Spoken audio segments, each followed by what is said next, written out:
আজকে বলছি বাবা, নওজোয়ান ভাই, তোমার পরেও পৃথিবী থাকবে। আল্লাহ চাহে তো তোমাদের হাতেও আল্লাহ দয়া করলে, হায়াত দিলে আগামী জেনারেশন আসবে। আল্লাহ তোমাদেরকেও যদি বিবাহের তৌফিক দেয়, একজন স্ত্রী মিলবে, আল্লাহ চাইলে সন্তান আসবে। প্রিয় ভাই আমার, সে তো তোমার জেনারেশন, এর পরের জেনারেশন। তাহলে এই নেক্সট জেনারেশন যারা আগামী প্রজন্ম আসবে, আমার ভাইয়া, আমার বাবা, আমার আব্বা 43 বৎসর এক টানা কুমিল্লা শহরে ঠাকুরপাড়া মসজিদে ইমামতি করছে আমার আব্বা। তাহলে আমরা 5 ভাই বাবার সন্তান, মাদ্রাসায় পড়ালেখা করছি। তো বাবা আমাদেরকে আল্লাহর কোরআন হাতে তুলে দিয়ে গেছে। তাহলে আমরা আমাদের সন্তানকে এখন কোরআন পড়াইতে চাচ্ছি। আমার ভাই, আমার হাত জোড় করে একটা ছেলের কাছে অনুরোধ, তোমরা যারা 24 ঘন্টা এই নারী, ছবি, উলঙ্গ দৃশ্য, জিনা, ব্যভিচার অথবা বন্ধুদের অসৎ আড্ডা, মুশরিক কাফিরদের মতো চুল, চেহারা, লেবাস, পোশাক, এক ওয়াক্ত নামাজ পড়তে মন চায় না, একটা সেজদা দিতেও মন চায় না। প্রিয় ভাই আমার, কি দিবা তাইলে? তোমার দ্বারাই তো পৃথিবী, তোমার মাধ্যমে তো ইসরাফিলের ফুনা হতে পারে। পৃথিবী আরো অনেক লম্বা সময় ইসরাফিলের ফু দিতে আরো দেরি হতে পারে। তো আমরা তো জানি না কখন, জানি কেউ? অতএব এই আশা নিয়ে আমাদের মাদ্রাসাগুলো দিনের খেদমত করে। এই ছোট্ট মুসলমানের বাচ্চাকে, 4 বছরের বাচ্চা, 5 বছরের বাচ্চা, 6 বছরের, 7 বছরের বাচ্চাকে আমরা নেই, আমরা ছোট বাচ্চা নেই নিয়া আমরা যেন অভিভাবককে বলি, 5 বছরের জন্য, 6 বছরের জন্য বাচ্চাটা আমারে দেন, ইনশাআল্লাহ আপনি দিবেন একটা ছোট বাচ্চা, ঠিক বরাবর 5-7 বছর পরে আমরা আপনাকে দেব একটা হাফেজে কোরআন, ইনশাআল্লাহ, ইনশাআল্লাহ। এই জন্য মুসা আলাইহিস সালামের মাকে আল্লাহ বলছিল, মুসার মা, বুঝি তুমি ভয় পাইতে আসো, মুসারে তুমি পারতা না বুঝি দুধ খাওয়াইতা, তুমি ঘরে রেখে পারতা না, ফেরাউনের বাহিনীর ভয়ে তুমি পারতা না বুঝছি, ঠিক আছে যাও, বাদ দাও, ওই তো না তোমারে দিয়ে এখন। তবে এক কাজ করো, তুমি আমারে দিয়ে দাও, তুমি তারে এই ছোট্ট বাক্সে বইরা নদীতে ছেড়ে দাও, ফেলে দাও। হ্যাঁ, وأوحينا إلى أم موسى أن أرضعيه فإذا خفت عليه فألقيه في اليم। আল্লাহ বলছে, ভয় পাচ্ছ, ঠিক আছে, বাক্স বৈরি করা ছোট্ট বাচ্চাকে পানিতে ফেলে দাও, উত্তাল সাগরের ঢেউ ছেড়ে দাও, বাকিটা আমি দেব। ইন্না রাদ্দুহু ইলাইকি, আমি আল্লাহ ওয়াদা দিলাম মুসার মা, কোরআনের আয়াত, পরে আমি তোমার কাছে আবার ফেরত দেব, তোমার সন্তান তোমার কাছে আসবে, আমি আল্লাহ এখন নিলাম আর কি, পরে আমি ফিরাই দেব। কেমনে ফিরাই দেব? ওয়াজাইলুহু মিনাল মুরসালিন। বাহ, আল্লাহ বলছে তুমি শুধু একটা ছেলে দাও ফেলায়া, আমি যখন তোমার কাছে ফেরত দেব তখন রাসূল বানিয়ে ফেরত দেব।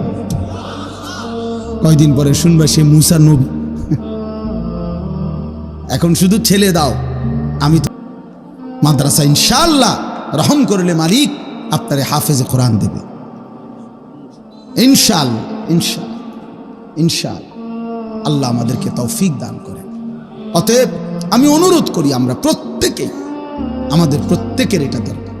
শেষ কথা, আমার সাথী, আমার ভাই, আমার বন্ধু, হাসলেও মরে যাবেন, কাঁদলেও মরে যাবেন, সুখে থাকলেও মরে যাবেন, দুঃখে থাকলেও মরে যাবেন, সেজদা দিলেও মৃত্যু হবে, নাফরমানি করলেও মৃত্যু হবে।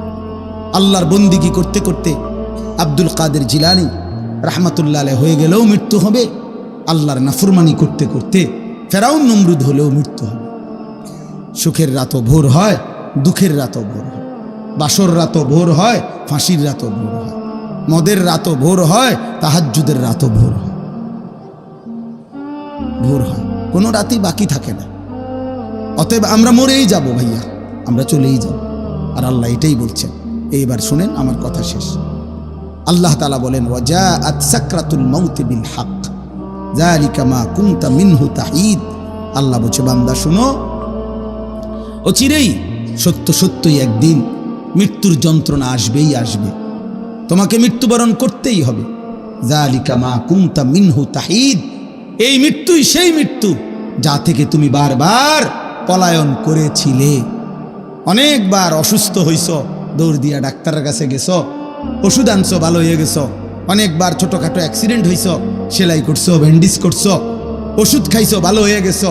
মানে তুমি কোনোবারই মরতে চাও নাই, প্রতিবারই সুস্থ হয়ে গেছো, তো তুমি ভাবছো এতবারের রোগ ব্যাধির পরে যেহেতু আমি প্রত্যেকবারই ভালো হয়ে গেছি, এই হিসাবে আমি আর মরবো না।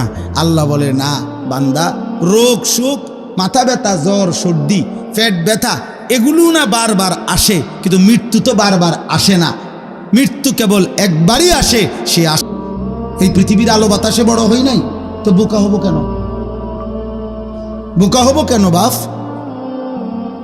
তোমরা জেনারেল পড়লে তোমরা বুঝের মান, আর আমরা মাদ্রাসায় পড়ার কারণে বেউকুফ। কেন বেউকুফ হব কেন বেটা? আরে বলো না, যুক্তি দাও ভাই, কি কারণে বেকুব হব আমি? বাংলা না পড়লে বোকা হয়, পদার্থবিজ্ঞান না পড়লে বোকা হয়, জীববিজ্ঞান না পড়লে বোকা হয়, রসায়ন বিজ্ঞান না পড়লে বোকা হয়, তো আল্লাহর কোরআন না জানলে কি হয় বেটা? রাসূলুল্লাহ সাল্লাল্লাহু আলাইহি সাল্লামের একটা সুন্নাহ যদি কেউ বলতে না পারে, তো তুমি কি তাইলে? আমি যদি পদার্থ আর জীববিজ্ঞান না পড়ার কারণে আমরা হুজুর যদি বেকুব হই, তো তুমি কি তা? তুমি মালিকের কোরআন জি পড়তে পারো না? তুমি যার জিব্বা তার কালাম দিয়ে পড়তে পারো না? তুমি যার চোখ তার কালাম জি দেখো না? চোখ দিছে কে? পদার্থবিজ্ঞানওয়ালা, জীববিজ্ঞানওয়ালা কে? তো তুমি তার কালাম পড়তে পারো না কেন? আলাম নাজআল লাহু আইনাইন ওয়া লিসানাও ওয়া শাফাতাইন। আল্লাহ বলে, বান্দা আমি কি দুইটা চোখ দেই নাই? আমি কি একটা জিহ্বা দেই নাই? আমি কি দুইটা ঠোঁট দেই নাই? তাহলে এমন জিহ্বা, যেই জিহ্বা দিয়ে লক্ষ কোটি কথা বললা, আমার কালাম তাইলে পড়তে পারলা না কা? এটা কি আমার জিহ্বা না? এটা কি আমার দেওয়া চোখ না? আলাম নাজালিল আরদা মিহাদা ওয়াল জিবালা আওতাদা ওয়া খালাকনাকুম আজওয়াজা। আল্লাহ বলে, বলো না বান্দা, আমি কি এই জমিন তোমার জন্য বিছিয়ে দেই নাই? আমি কি পাহাড়গুলো পেরেগের মতো বসিয়ে দেই নাই? আমি কি তোমাদেরকে জোড়ায় জোড়ায় নারী পুরুষে সৃষ্টি করি নাই? ওয়াজালনা নাওমাকুম সুবাতা। আমি কি দুই চোখের ঘুম এনে দেই নাই? ওয়াজালনাল লাইলা লিবাসা। আমি আল্লাহ কি অন্ধকার রাত্রিটাকে চাদর দিয়ে কালোভাবে ঢেকে দেই নাই? ওয়াজালনান নাহারা মাআশা। উপার্জন করার জন্য একটা প্রখর সূর্য তুলে আমি কি একটা ধবধবে ফর্সা দিন এনে দেই নাই? ওয়াবানাইনা ফাওকাকুম সাবআন শিদাদা। মাথার উপরে 7টা আসমান আমি কি স্থাপন করি নাই? এত কিছু বান্দা আমি চাইলে কিন্তু নগদ দুনিয়ায় হিসাব নিতে পারতাম। আমি পারতাম বান্দা। মা তারাকা আলা যাহরিহা মিন দাব্বা। আল্লাহ বলে, যদি একদিনের পাপের শাস্তি আমি দিতাম, 1 ঘন্টার একবারের পাপের, তাহলে জমিনের উপরে কেউ ঘাড় সোজা করে, পিঠ সোজা করে আর হাঁটতে পারত না। যদি ফেরেশতা ঘাড় চাইয়া একটা থাপ্পড় দিত, আর কোনোদিন ঘাড় সোজা হতো না। আর নাফরমান পাপী, তাফসীরের মধ্যে আছে, মৃত্যু যন্ত্রণা যখন শুরু হবে, খোদার কসম 900 বছরও যদি কেউ পৃথিবীতে সুখ আর আনন্দ উল্লাসে কাটায়, 1 সেকেন্ড কোনোদিন 1 ফোঁটা চোখের পানি পড়ে নাই, একটা হাসি কাশিও দেয় নাই, একটা সুতার, একটা কাঁটার সুইয়ের আঘাতও লাগে নাই, 900 বছর কিন্তু আল্লাহর নাফরমানি করে কাটাইছে। খোদার কসম তাফসীরের মধ্যে লিখছে, মৃত্যু যন্ত্রণার 1 সেকেন্ডে 900 বছরের সুখ আর আনন্দ বেঈমান নাফরমান ভুলে যাবে। আর কোনোদিন তার মনেও পড়বে না সে কোনোদিন সুখী ছিল, সে কোনোদিন হাসছিল। তাফসীরে আছে, হাদিসে আছে। আল্লাহ জিজ্ঞেস করবেন, আমার বান্দা বাকিটা হায়াত পিছনে কেমন কাটাইলা? তো ওই নাফরমান পাপী বলবে, রব আমি জীবনে কোনোদিন সুখ দেখিনি। চালাক ভাইবেন না বাবা, আমিও না, আপনিও না, জওয়ান ভাই তোমরাও না। নিজেরে খুব চালাক মনে করো না আব্বা। তুমি চালাক না, মূলত তুমি বাঁধন হারা, অর্থাৎ তুমি দুর্ভাগা। তোমার মা আর তোমারে আল্লাহর দিকে ডাকে না, বাবা আর আল্লাহর দিকে ডাকে না, এই সমাজের কেউ তোমারে আল্লাহর দিকে ডাকে না, তোমারে গুনার মধ্যে ছেড়ে দিছে। সবাই তোমারে বলে দিছে, যা, নারী, ছবি, মোবাইল, অস্থির দৃশ্য, উলঙ্গ নাচ গান, হারাম ছবি, বন্ধুদের অসৎ আড্ডা, যা ঠিক আছে তোকে ছেড়ে দিলাম। এটা কোনো সফলতা না। কাউকে চোখের সামনে আগুনের দিকে ছেড়ে দেওয়া এটা কোনো সফলতা না। অতএব যেই সমস্ত ছেলে মনে করছো তোমারে কেউ কিছু বলতেছে না, না রে ভাইয়া, বদনসিব তুমি। এজন্য তোমার কপালে একজন অভিভাবক জোটে নাই যে তোমারে আখেরাতের দিকে টানবে। আফসুস করতে হবে, আফসুস। আল্লাহ আমাদেরকে হেফাজত করে, আল্লাহ প্রত্যেকটা সন্তানকে হেফাজত করে, আল্লাহ সকলকে হেফাজত করে। আল্লাহ বলেন ওয়ানুফিখা ফিস-সূর, একদিন ইসরাফিল ফু দিবে, হাসরের মাঠ কায়েম হবে। যালিকা ইয়াউমুল ওয়াঈদ, আর সেটা বড় ভয়ানক দিন বান্দা। হাসরের ময়দান বড়ই ভয়ানক। এটা ফুটবল খেলার মাঠ না, এটা মামুর বাড়ি, শ্বশুর বাড়ি, শ্বশুর বাড়ি না। ওয়াজাআত কুল্লু নাফসিম মাআহা সাইকুম ওয়া শাহীদ। জি, আল্লাহ তাআলা বলছেন সেদিন হাসরের মাঠে এই দুই ফেরেশতা তোমার পুরা আমলনামা সাথে নিয়ে, তোমাকে সাথে করে নিয়ে, প্রত্যেকের এই ডানে বামে যে দুই ফেরেশতা থাকে, এই ফেরেশতাই উনি দায়িত্ব নিয়ে আমাকে আপনাকে প্রত্যেকের ফেরেশতা প্রত্যেককে হাসরের দিন আল্লাহর সামনে এনে দাঁড় করাবে যে উনি আমার লোক, মানে আমি ওনার ফাইল রেডি করছি, বাবা আমি আছি। ওয়াজাআত কুল্লু নাফসিম মাআহা সাইকুম ওয়া শাহীদ। এই দুই ফেরেশতা আলাদা আলাদা সবার, এই যার যার ফেরেশতা তাকে নিয়ে হাসরের ময়দানে আনবে, আল্লাহর সামনে ফাইল জমা দিবে। আল্লাহ একজনকে বলবে তুমি সামনে থাকো, আরেক ফেরেশতাকে বলবে তুমি মুখে বলো, পড়ে শোনাও, ওরটা ওরে শোনো, দেখো কোনো বুলটুল আছে কিনা, ওরে জিজ্ঞাসা করো কোনো বেশি কম হয়েছে কিনা।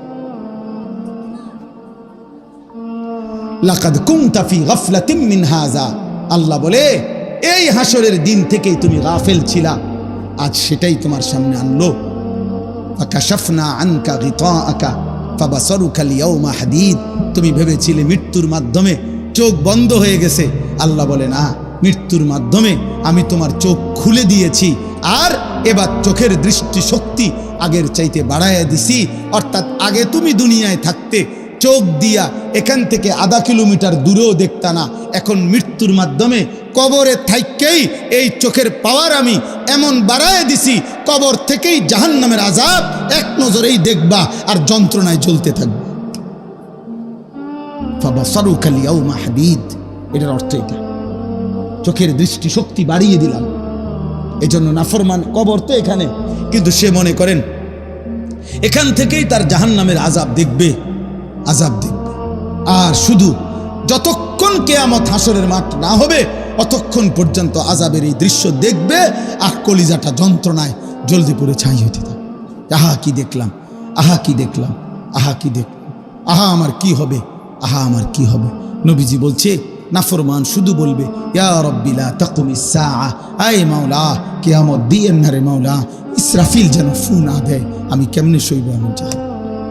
আল্লাহ আমাকে হেফাজত করেন, আল্লাহ আমাদের সবাইকে হেফাজত করেন। আল্লাহ তাআলা আমাদের নবী সাল্লাল্লাহু আলাইহি সাল্লামকে বলছেন, বন্ধু মক্কার জমিনে আপনি কালেমার দাওয়াত দেন, আপনি দুয়ারে দুয়ারে, রাস্তায় রাস্তায়, গলিতে গলিতে আল্লাহর দাওয়াত দেন, দ্বীনের কথা বলেন। কিন্তু লোক যা নেওয়ার ইসলামের জন্য, দ্বীনের জন্য, ইসলামের বিজয়ের জন্য, আপনার সাহাবা হওয়ার জন্য, সেটা আমি নেব। কারে নেব কারে নেব না এটা আমার বুঝ, আপনি বলেন, আপনি বলেন। এটা কোনো মাখলুকের হাতে আল্লাহ ছেড়ে দেয় না। হেদায়েত দেব কাকে, দেব না কাকে, আল্লাহ বলছেন সেটা আমার হাতে, আপনি শুধু বলে যান। তো ফলে দেখা গেল নবী সাল্লাল্লাহু আলাইহি ওয়াসাল্লাম দাওয়াত দিলেন একই মক্কার জমিনে, একই বংশে, কুরাইশ বংশে সবাইকে। কিন্তু আল্লাহ বললেন, বন্ধু আমি আবু বকরকে নিলাম, আবু জাহেলকে নিলাম না, ওমরকে নিলাম, আবু লাহাবকে নিলাম না, ওসমানকে নিলাম, উতবাকে নিলাম না, আলীকে নিলাম, শাইবাকে নিলাম না। অথচ আবু জাহেলও কুরাইশ, আবু বকরও কুরাইশ, আবু লাহাবও কুরাইশ বংশের, ওমরও কুরাইশ বংশের, একই বংশের মানুষ, এক বাড়ি এক মহল্লার মানুষ, একই বংশের। কিন্তু মালিক একজনকে নিলেন, একজনকে নিলেন। আল্লাহ চাইলেন তো আফ্রিকা থেকে বেলালকে আনছেন। হযরতে বেলালের বাড়ি ছিল আফ্রিকা, আল্লাহ চাইছেন তো সেখান থেকে টেনে আইনা নবীর সাহাবি বানাই দিছে। হযরত সালমান ফার্সি, ওনার বাড়ি ইরান, পারস্য। আল্লাহ চাইছেন তো সেখান থেকে টেনে এনে ওনাকে সাহাবি বানাই দিছে। হযরতে সুহাইব একজন সাহাবীর নাম। তিনি ইটালিয়ান, রোমের মানুষ ছিলেন, ইটালির। আল্লাহ সেখান থেকে এনে ওনারে কালেমাওয়ালা বানাইছে, নবীর সাহাবি হয়েছে। অথচ কাবা ঘরের সবচেয়ে কাছে, সর্বপ্রথম কাবা ঘরের সবচেয়ে প্রথম যার ঘর কাবা ঘরের পাশে আবু জেহেলের ঘর। আবু জেহেলের ঘরের চাইতে আগে, কাবা ঘরের পরে আর কারো ঘর নেই, এখনো নাই। কাবার সর্বপ্রথম প্রতিবেশী ছিল আবু